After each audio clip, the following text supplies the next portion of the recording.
fiti. Umekuaje? Mimi niko poa. Niko poa sana. Niko idle. Yeah. Hata mimi niko fiti. Uko home tujui umekuaje, but welcome to the State of the Union podcast. It's been a minute. We're back again. Yeah, we're back again, and this time, Manze, we have some interesting topic just for you. Kamakawa, I am STL Yamumo. And I am JR, the rebel. Yeah. Poster child. Kamakawa tuko at the Goodfellas barber shop. Yeah. And every time you get your hair done, you always feel some type of way. Kama sahi, I feel like $1,000,000. Nasikia niko extraordinarily handsome after nimeshave unashika. Wow. What a good shave can do to a man. Confidence levels go to 100. every guy out there anajua, like, with a good haircut, yani unafeel tu on top of the world. Like, you could have a good haircut with not so good shoes, but still feel on top of the world. Wow. Like, even in happening guys. Like, guys tuna respect vitu mbili. Haircut na shoes. Na so, wallet. Hawezi get zote wrong. Na wallet. Wallet haitumeki kitu for that. Unajua wallet mtu aoni. Haircut inaonekana. But talking about shoes and a good haircut in a cost how much? Goodfellas barbers ni between 1,000 and 2,000 bob. Awesome. Depending on when you accessorize. And good shoes? Between tukianza kusema hapo watu wataanza kuona. No, just say a good shoe for you as a man. Unajua the difference between viatu poa za madem na viatu poa za machali, price ni like worlds apart. Yeah. So a good shoe for a guy. So kwa and tunangajia basic shoe, not like an exaggerated shoe. So no, yenye mimi najua tu zenye nimebuy ndio najua bei. Oh, sawa. So between 5k na 20k. Okay. Now, as it is right now, sijui kama unaweza afford that kwa sababu the cost of food prices imepanda, imeshoot. Like cost of living in go high, but si Kenya peke yake, all over the world. So sasa unaanza ku reprioritize. Like kama kiatu ulikuwa unanunua kila mwezi kiatu ya 5k. Hata kiatu si a priority at this point in time kwa sababu sijui kama unaona the videos zenye zimekuwa zikimake rounds on social media about mafuta, cooking oil. When you also wanna use it sparingly, like you can't afford to use excess. Nili notice ile mafuta nilikuwa na buy kitu 800 saini 1,000 and something. Actually, 5 liters is around 14 to 1,500. Yeah. So ni expensive, but unajua mimi usema like the Kenyan economy ina grow. Unashika. So the more the economy ina grow, the more vitu zita get expensive. Tulikuwa tunaongea hii story na mtu and we were trying to figure out like, so what is going on. And my opinion was say like unapata vitu ni expensive, but at least kuna hiyo do. Like una strain, but at least uko na hiyo do. You can spend that money even though una feel una spend too much, but at least una spend. So imagine if, let's say kama unga ya ugali sai ni 120. I think it's more than that. Let's say approximately 140. Unga ya ugali. Imagine if it was 140 and you don't have the 140. Because right now watu wengi wanalalamika because it's 140 and maybe you only have like 200 bob for dinner. So you have to buy flour, mafuta ya kupika, mboga nini. So it becomes expensive. Which kitambo with 200 you could afford to do all that. Ungenunua mafuta, ununue unga, na ununue mboga. But kitambo the Kenyan economy was not that. By Kenyan economy growing, what do you mean? Okay, like right now, we are at our budget the national budget is at 1.3, 1.5 trillion. So Mm. way back, it was at 200, around 300 billion. So you see, kuna difference around 700 billion in growth. So utapata vitu zina get in the same way like ukiangalia in Europe, let's say UK ama US, burger ina go for. I live in Kenya. I don't live in the UK, so I wouldn't know. So uta realize how much is a burger in the UK? Like $3 maybe. That's approximately 300 and something. Exactly. A burger in Kenya is, depending on where you buy it, is between 200 onwards. Exactly. So unapata like ingekuwa cheaper if our economy was lower. Like the more economy yetu ina grow, the more standards of living is gonna increase. Like, I don't think I agree with your argument in the sense that I think saizi as it is, because COVID may affect livelihoods za wasi wengi sana. So unapata initially maybe mse angekuwa na kama ni mse wa casual laborer, angekuwa na 2 or 3 manual jobs anafanya. Saizi even that, getting that one is a problem. Then when you look at the taxes we are being taxed, 50% of the taxes we pay is go to repaying debts. Now, thing is, ukiangalia zile vitu zenye the current government is spending when it comes to when it takes loans, and it's spending mostly on infrastructure.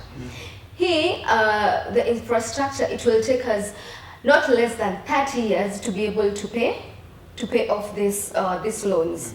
Now, in 30 years, mimi na wewe will be shoshos. Will be a shosho and a guka, right? So, and that is when tutakuwa tunamaliza, hopefully tutakuwa tunamaliza kuripe deni. Now, I think even as we are counting down the 30 years towards finishing, we all know that most of the time ukichukua deni ikiwa ni ya online or whatever, chances za ku default zinakuanga high. Then number 2, also you might take longer to repay. If you take longer, the interest goes up. If you default, there are even more consequences. Sindio?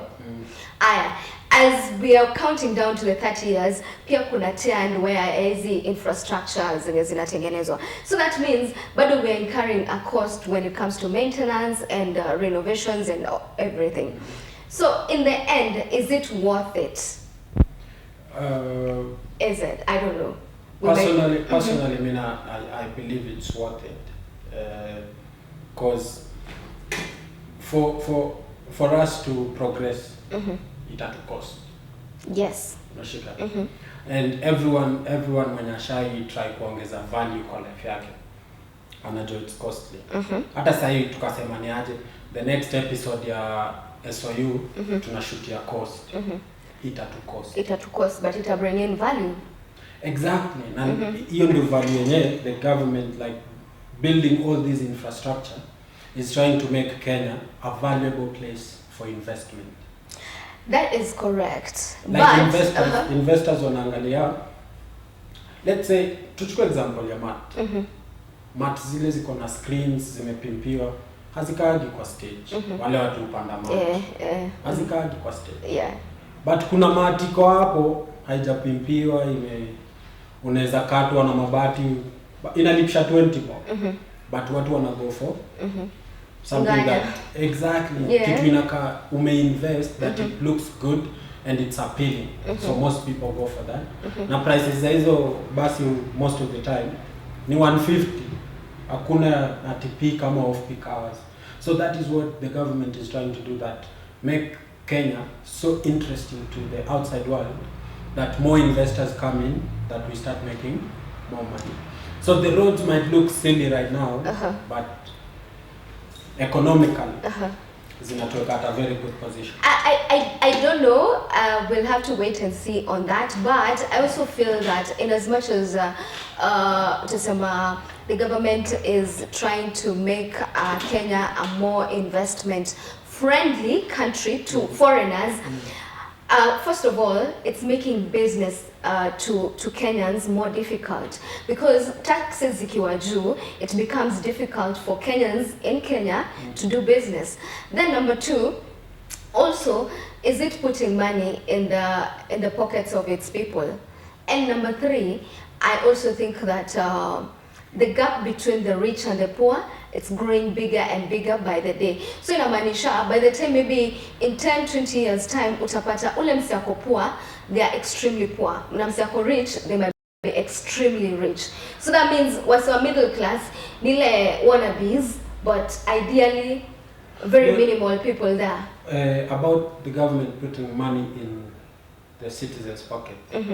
What are some of the opportunities the government has done to improve employment? There's a survey that was done, I think, last month, which said Kenya, in the year 2021, Kenya has created 100 new dollar millionaires. Dollar, not shilling. Dollar millionaires. So it means, like, there is money. There is money. But who has the money? But these are new millionaires, like people who are not millionaires in 2019. It's okay. They became millionaires in 2021, which means our economy is so friendly to people that they can do business and make money out Question of it. is, sijui kama survey iliweza kutel who are these millionaires? Because it will be nice to know who are these millionaires. Is it the guy next door mwenye anauza makaa amekuwa millionaire, or is it a foreigner who came to Kenya and realized, my goodness, this is a landmine and became a millionaire? Now that is where I unajua msewa ile chama ya nini ya yellow. I'm non-partisan. Listen. For me, that is the only problem I have with. It doesn't mean I have like good things to say about what was Azimio. Oh goodness, you had to mention. You had to drop names. Disclaimer. But we do not support any party. So yeah. as responsible citizens, register to vote and make sure you vote.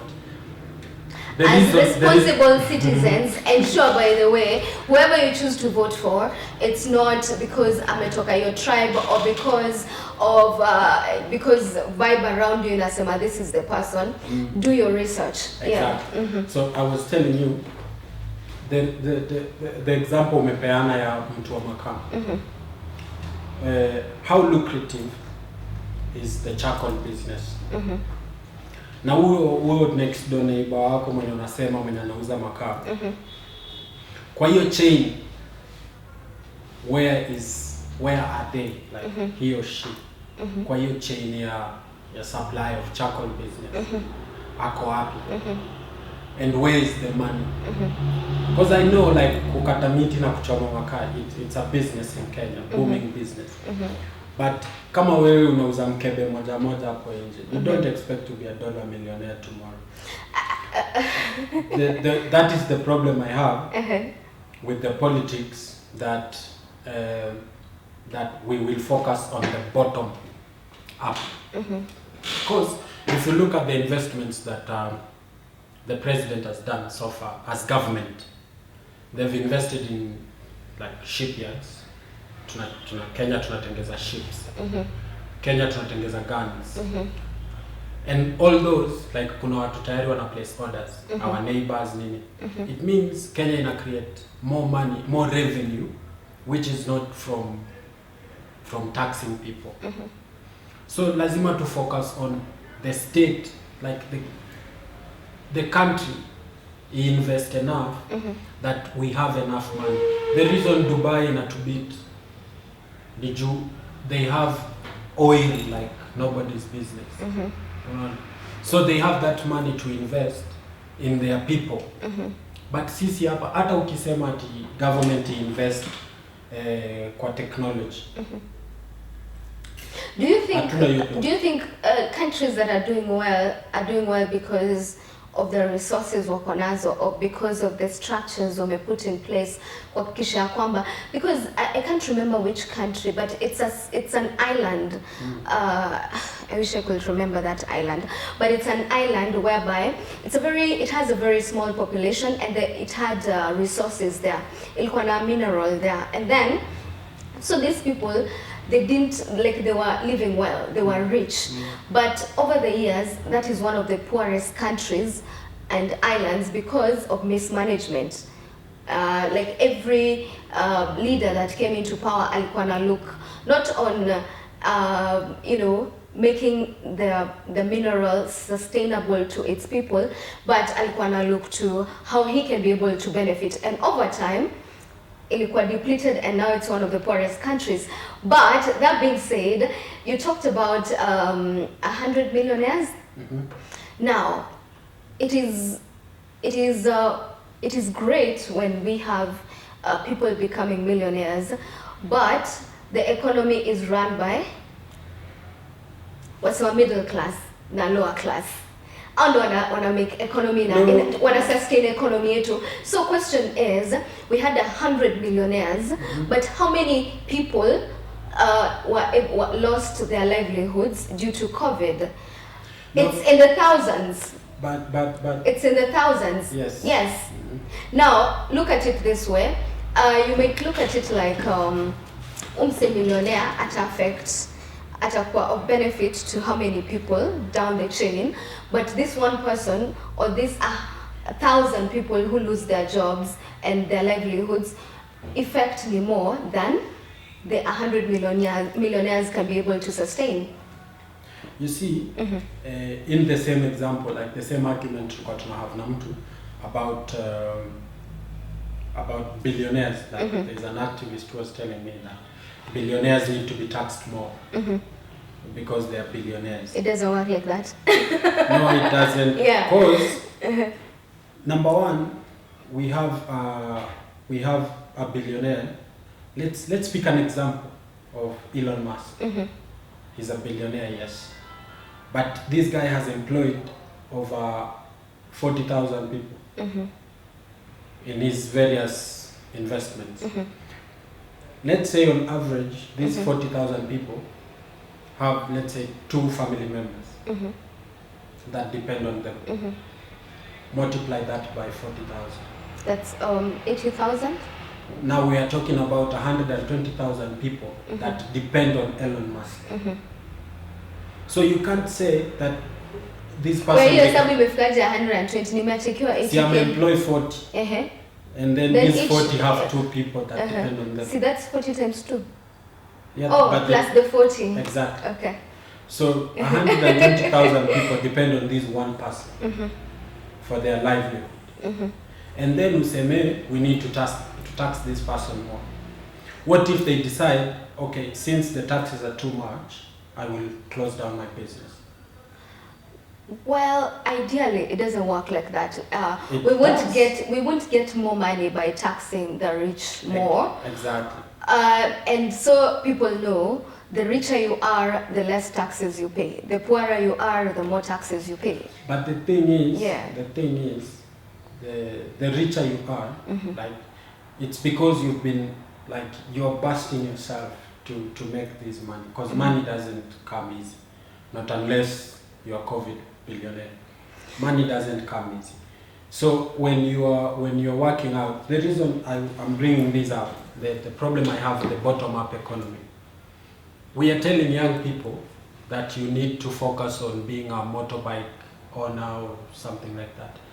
But for how long will you be a motorbike rider? We need to start focusing ourselves in investing in the future. Like, these youths are growing up into the future.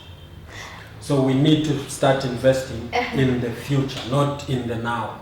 Okay, that's correct. But, and this is what we will, or the majority of people will never get, is that every business person, whether we're any SME, whether we're any large-scale entrepreneur, as we move into the topic of the day, I feel that the difference between a small-scale and a large-scale business person is not in the sales, it's in the strategies they choose to make. And ndo mse afike level ya anajua I need to make certain strategies into my business. I need to do this to increase sales, to you know, to make my business better. It's in the education. And for the longest time, education it has been, it's colonial. It makes us think in a particular direction. It doesn't make you expound your thinking. Una thinking in a particular direction. Awezange kufikiria kuna different ways to solve a particular situation.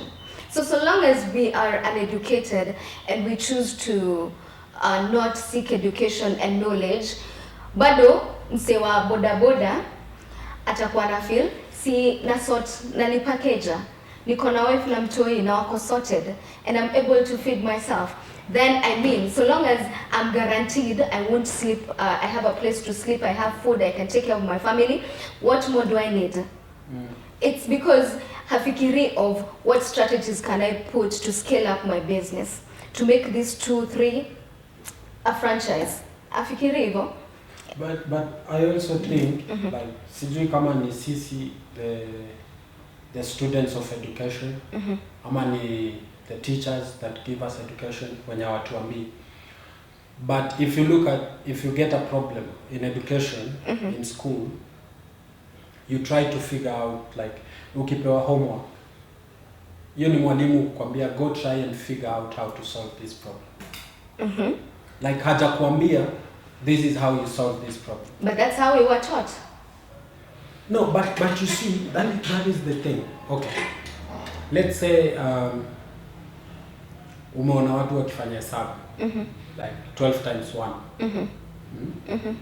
Kuna mwenye ataweka 12 times 1 ile anaandika hivi na straight line. So, kuna mwenye ataiandika hivi na box. Like kila mtu ako na their own way of solving that same problem. So for us, we take education as the blueprint.